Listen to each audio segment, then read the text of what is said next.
Salut les élèves IBL, me voilà encore une fois pour pratiquer aujourd'hui avec vous les formes impersonnelles. Donc, on va commencer.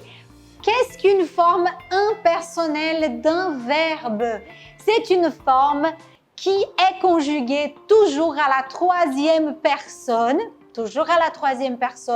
et une forme où le pronom utilisé ne représente ni une personne ni un objet. Donc, on va voir ça avec ces deux exemples. Il neige dehors. Il neige dehors. Verbe neiger, nevar. Quand on dit il neige, il, ce n'est pas une personne. Donc, c'est un verbe impersonnel. Traduction en portugais, il neige dehors. Neva lá fora, está nevando lá fora. Prochain exemple, il a beaucoup plu ce soir. Il a beaucoup plu ce soir. Choveu muito esta noite. Donc, il, ici, n'est pas une personne. Donc, c'est un verbe impersonnel. On va voir un petit peu plus des exemples sur les verbes impersonnels.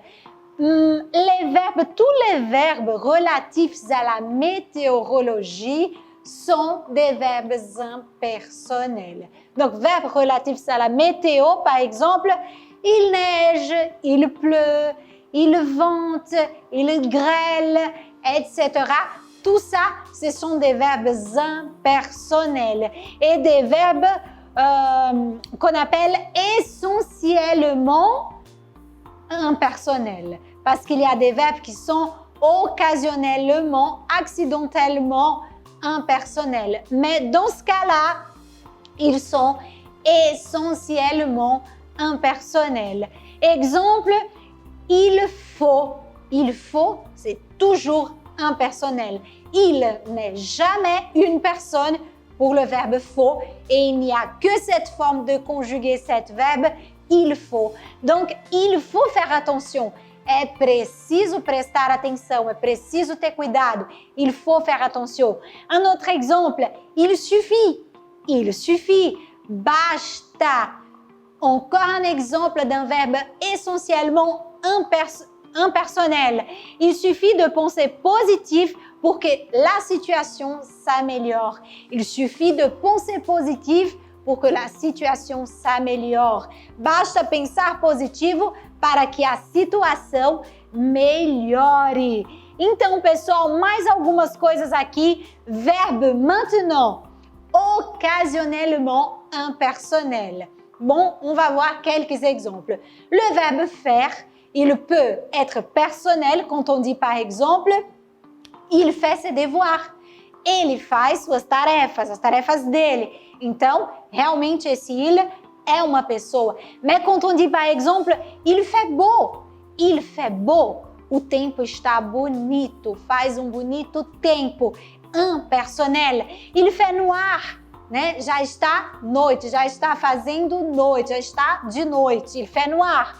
Il fait nuit, já está de noite. Il fait chaud, está quente. Il fait froid, está frio. Tout ça, ce sont des exemples pour il fait occasionnellement impersonnel. Un autre verbe, il paraît. Par exemple, je peux dire que quelqu'un paraît fatigué. Par exemple, mon papa paraît un petit peu fatigué aujourd'hui.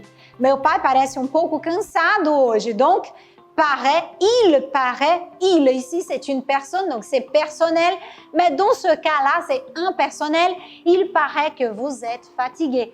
Parece que você está cansado, d'accord? Un autre exemple, il est 5h30, il est 5h30.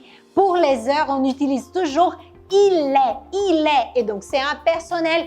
Traduction en portugais, são 5h30. Alors on continue, il est probable que. Il est probable qu'il soit un peu triste, d'accord? Il est possible de faire ce travail ce soir.